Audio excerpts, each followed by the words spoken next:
in. Eric? Jamie, Iran, has been a very prominent issue in this Republican race with completely contrasting views.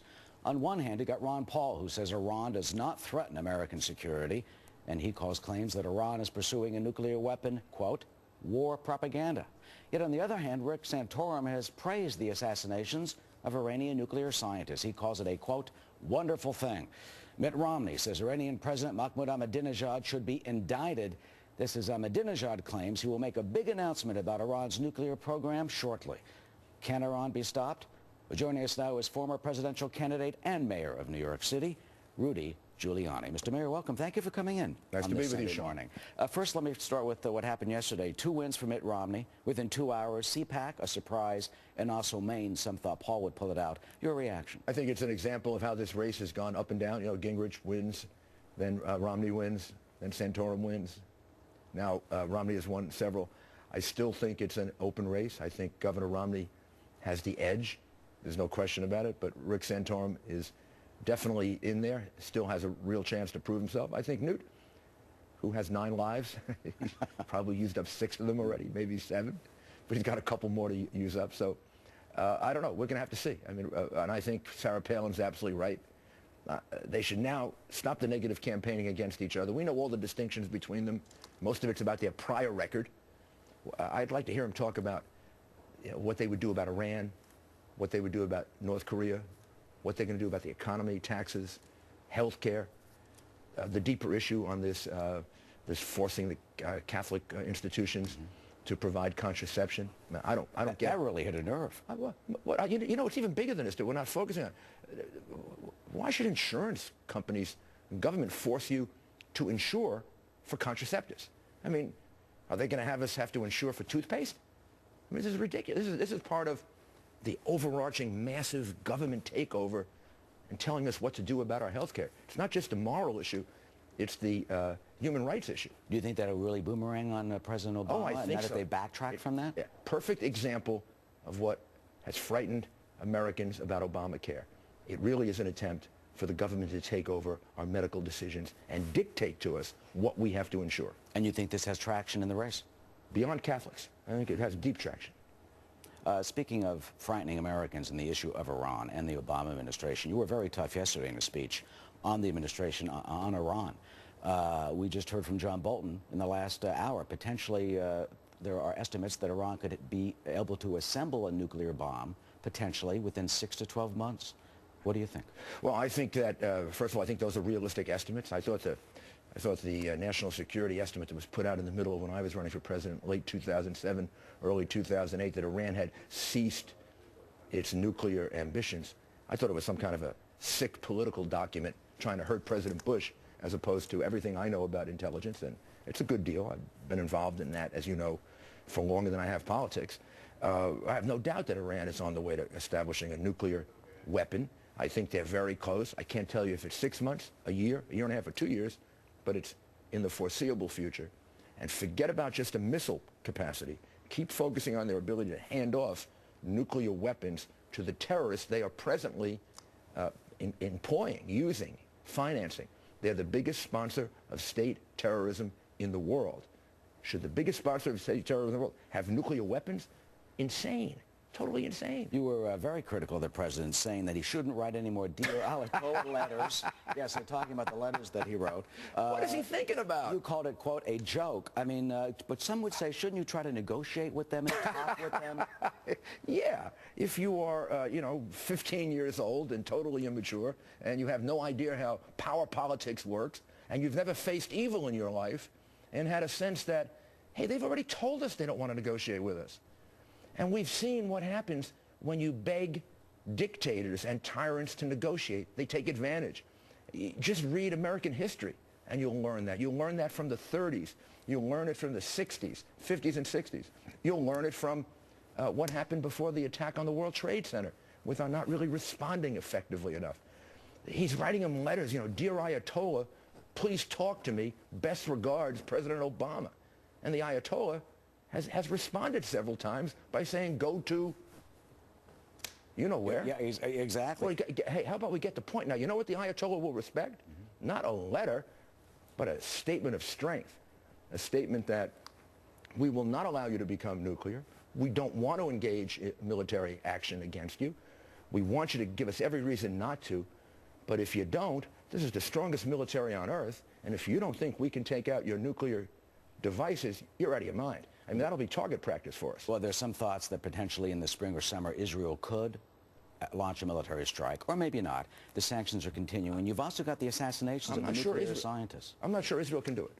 I'm not sure Israel. I'm not sure it can be done just with surgical bombings. It may require some special forces. It may require something more than that. But here's the point. Whatever is needed.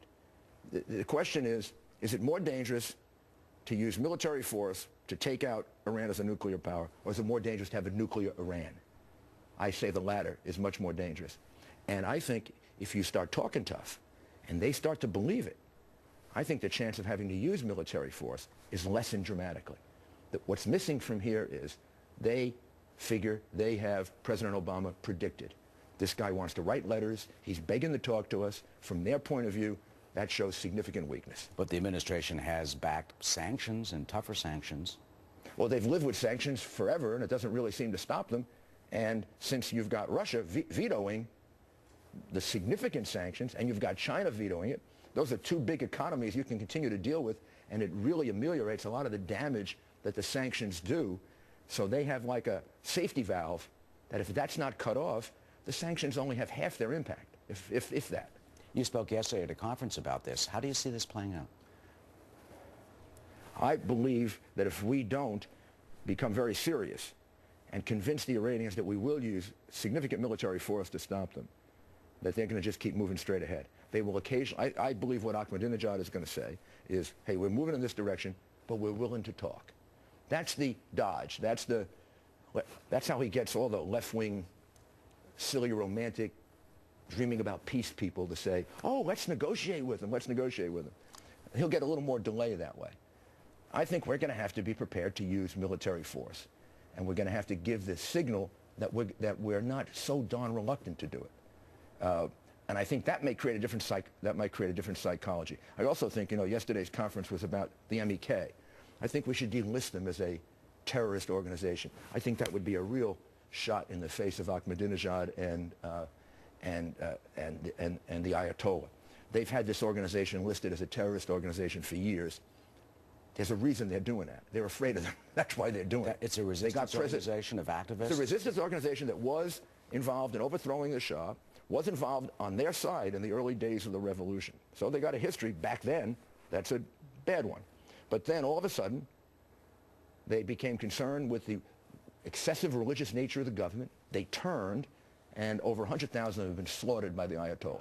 I have a book at home of 20,000 people, doctors, lawyers, teachers, killed by them. They have gotten them designated a terrorist organization.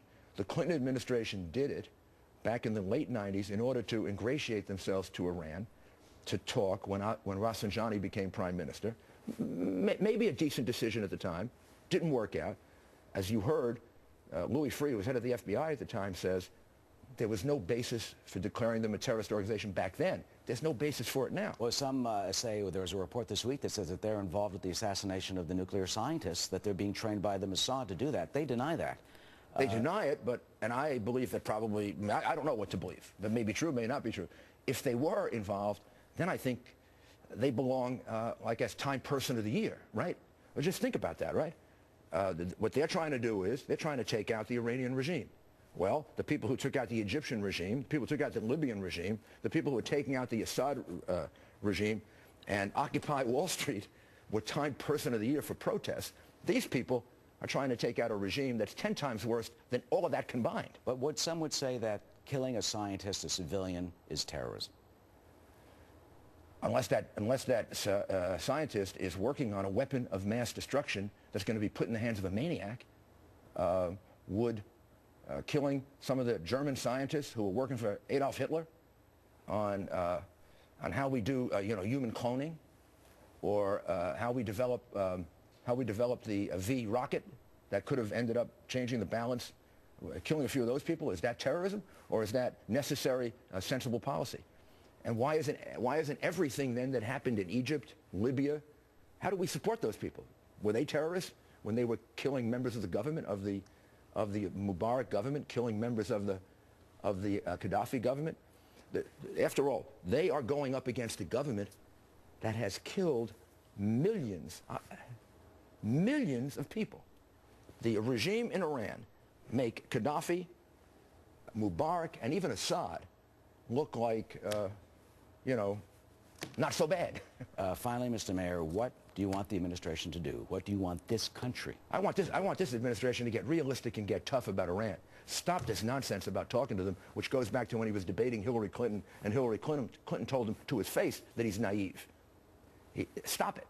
Cut it out, Mr. President. They don't want to talk to you. You know what they want to hear from you? That you're tough, that you are capable of attacking them if that is necessary, and that you're not going to sit there and labor over it, that you are willing to do it if that is necessary to stop them from becoming a nuclear power. And he should say to them, in the toughest language he can come up with, there's no way on earth I'm going to let you become a nuclear power. It's just too darn dangerous. The danger of the Cold War was nuclear weapons in the hands of irresponsible, irrational people. The Ayatollah and Ahmadinejad have proven to us beyond a reasonable doubt that they are irresponsible. They should not have nuclear weapons in their hands. It's dangerous for Israel, dangerous for America, it's dangerous for England, it's dangerous for the world. An ominous warning on this Sunday morning from Rudy Giuliani. Mr. Mayor, thank you. Thank you. Always good to see you, and thank you for coming in this morning. Thank you. We'll be right back.